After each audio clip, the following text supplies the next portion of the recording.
Je vous fais la lecture d'un texte que je trouve sur la page de mon amie Claire, Terre Rouge Auto-Existante. C'est un message de White Eagle, indigène Hopi, le 16 mars 2020. Alors je crois comprendre que c'est Sandra qui a traduit. Alors merci à Sandra et merci à Claire. Je vous lis ce texte.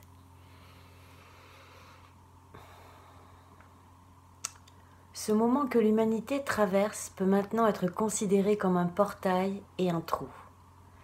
La décision de tomber dans le trou ou de passer par le portail dépend de vous. Si certaines personnes se sentent coupables et entrent dans la peur et consomment les informations 24 heures sur 24 avec peu d'énergie et sont nerveuses tout le temps et dans le pessimisme, ces personnes tomberont dans le trou. Mais si vous saisissez cette occasion pour vous regarder, repenser la vie et la mort, prendre soin de vous et des autres, vous traverserez le portail.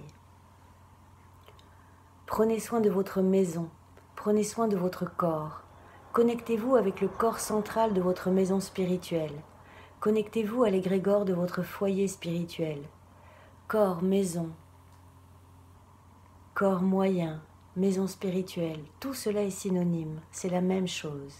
Lorsque vous en prenez soin, vous vous occupez de tout le reste. Ne perdez pas la dimension spirituelle de cette crise. Ayez l'aspect de l'aigle qui voit d'en haut, voit le tout, voit d'une vision plus large. Il y a une demande sociale dans cette crise et il y a aussi une demande spirituelle. Les deux vont de pair. Sans la dimension sociale, nous tombons dans le fanatisme, mais sans la dimension spirituelle, nous tombons dans le pessimisme et le manque de sens. Vous avez été préparé à traverser cette crise. Prenez votre boîte à outils et utilisez tous les outils qui sont à votre disposition.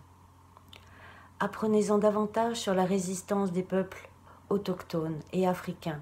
Nous avons toujours été et continuons d'être exterminés.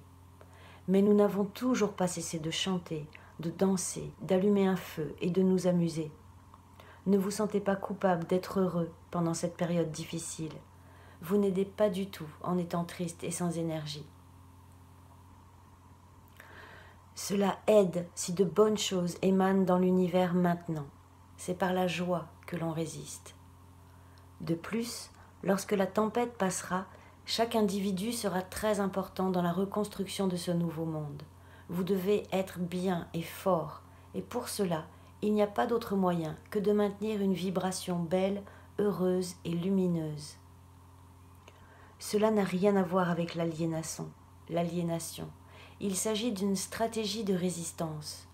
Dans le chamanisme, il existe un rite de passage appelé la quête de la vision.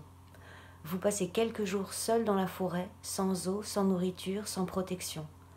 En parcourant ce portail, vous obtenez une nouvelle vision du monde, car vous avez affronté vos peurs, vos difficultés. C'est ce qu'on vous demande. Laissez-vous profiter de ce temps pour effectuer vos rituels de recherche de vision. Quel monde voulez-vous construire? Pour l'instant, voici ce que vous pouvez faire. La sérénité dans la tempête. Calmez-vous et priez, méditez tous les jours. Établissez une routine pour rencontrer le sacré chaque jour. De bonnes choses vont émaner de tout cela. Ce que vous émanez maintenant est la chose la plus importante. Alors chantez, dansez, résistez à travers l'art, la joie, la foi et l'amour.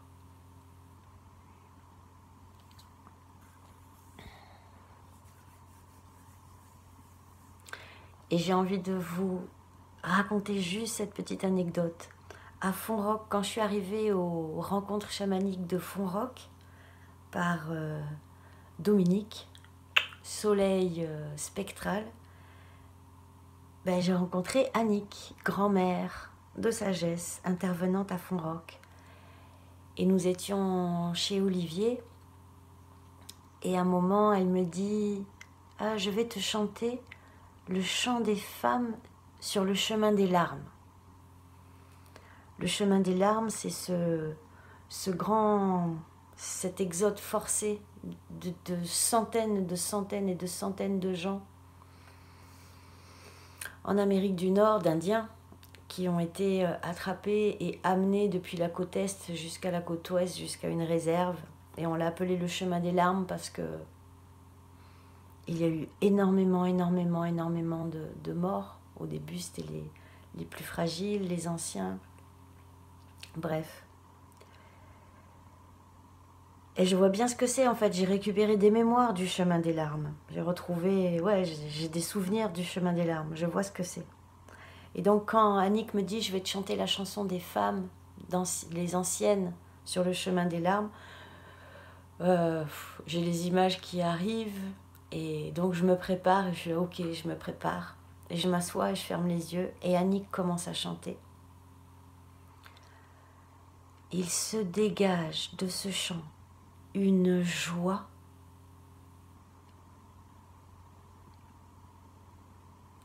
C'est un des moments les plus,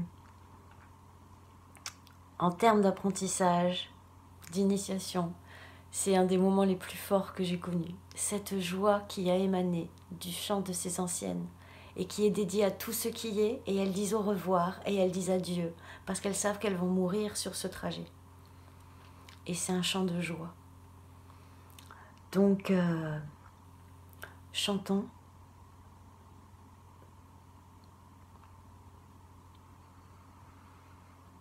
C'est l'histoire dans la grande histoire. Comme le dit ce sage indien, Hopi, nous sommes sur le chemin des larmes. Et comme peut-être que vous avez vu l'autre vidéo où je vous en parle de ce feu sacré allumé il y a 12 000 ans, et que sur ce chemin des larmes, ils ont gardé quelques braises, et en fait ils ont réussi à traverser. Ils ne pouvaient pas s'éteindre, ce feu de 12 000 ans. Et donc ils l'ont gardé, les gardiens de ce feu, et ont traversé jusqu'au bout pour l'amener intact. Et il brûle toujours, ce feu de 12 000 ans. Donc ça parle de notre feu intérieur. On rentre, on est sur le chemin des larmes et on arrive intact à l'autre bout pour donner naissance à cette nouvelle terre. Je vous adore, je vous aime, on est ensemble, on est un, we are one. In Lakesh, on tient bon, on est ensemble et on chante. Bella ciao. Oh bella ciao, oh bella ciao, bella ciao, bella ciao, ciao, ciao, la la li la, da di da di da, di da di da di.